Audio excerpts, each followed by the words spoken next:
পুরুলিয়ার রঘুনাথপুরে দুর্ঘটনায় আহত হয়েছিলেন বুধবার এক ব্যক্তি আহত হয়েছিলেন। তাকে দেখতে অপারেশন থিয়েটারে চলে গেলেন তৃণমূল প্রার্থী এবং অভিযোগ হাসপাতাল কর্তৃপক্ষ কোনো বাধাই দেয়নি। ওদিকে আবার পানিহাটিতে বাসস্ট্যান্ড থেকে অসুস্থ বিজেপি কর্মীকে উদ্ধার করলেন তৃণমূল কাউন্সিলর। এই দুই ঘটনা নিয়েই চাপানোতর চলছে।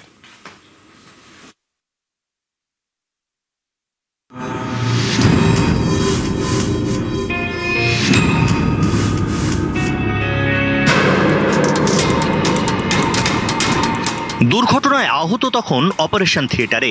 সেই সময় আহতকে দেখতে ওটিতে রঘুনাথপুরের তৃণমূল প্রার্থী, যিনি চিকিৎসকই নন, পেশায় শিক্ষক। সোশ্যাল মিডিয়ায় এই ছবি ভাইরাল হতেই জোর শোরগোল। পুরুলিয়ার রঘুনাথপুর। গত বুধবার এখানে পথ দুর্ঘটনায় আহত হন দুই যুবক। তাদের নিয়ে যাওয়া হয় রঘুনাথপুর সুপার স্পেশালিটি হাসপাতালে। তখন আহতদের একজনকে নিয়ে যাওয়া হয়েছে অপারেশন থিয়েটারে।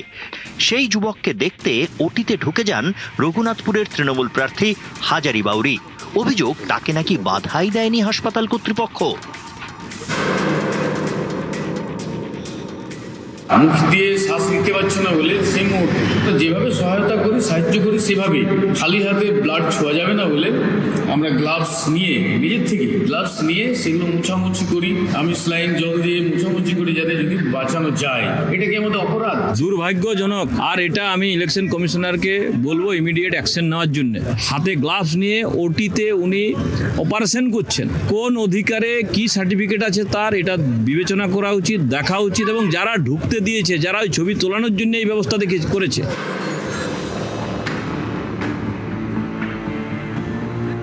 উত্তর চব্বিশ পরগনার পানিহাটি পুরসভা এলাকার রামচন্দ্রপুর।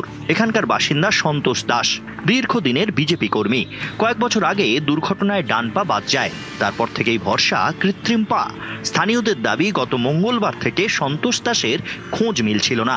শুক্রবার সোদপুর মধ্যমগ্রাম রোডে বারমাসেল বাস স্টপেজে অসুস্থ অবস্থায় এক বৃদ্ধকে পড়ে থাকতে দেখেন কয়েকজন। খবর পান স্থানীয় তৃণমূল কাউন্সিলর সম্রাট চক্রবর্তী। সেখানে যান, তখনই তার পরিচয় মেলে। বিজেপি কর্মীকে নিয়ে যাওয়া হয় হাসপাতালে। মানুষ যখন অসহায় হয় তখন মানুষ হয়ে পাশে দাঁড়াতে হয়, সেই মানব ধর্ম পালন করেছি। আপনার মনে হয় বিজেপি কোথাও আছে? বিজেপির রং মেখে যারা এখানে ঘুরে বেড়াচ্ছে তারা কোনোদিনও কোনোভাবে কখনো মানুষের কোনো উপকারে লেগেছে? যারাই উদ্ধার করেছে তাদেরকে সাধুবাদ জানাই যে একটা মানুষের পাশে দাঁড়ানোর জন্য। একটা অসহায় মানুষের সুস্থতা কাম্য না করে সেটা নিয়ে রাজনীতিকরণ করাটাকে আমি একদমই সমর্থন করছি না।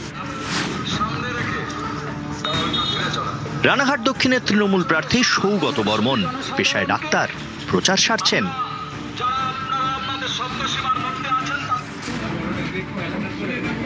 আবার ফাঁক পেলে রোগীও দেখছেন। আমি সকালে যখন বাড়ি থেকে বেরোই তখনও কিছু রুগী দেখে বেরোই। প্রচারের মাঝখানে অনেক রুগী দেখতে হয়, বাড়ি ফিরেও দেখতে হয়। রুগী দেখাটাই আমার কাজ, এটাই পেশা থাকবে। আমি বড় হবে। নিউজ 18 বাংলা।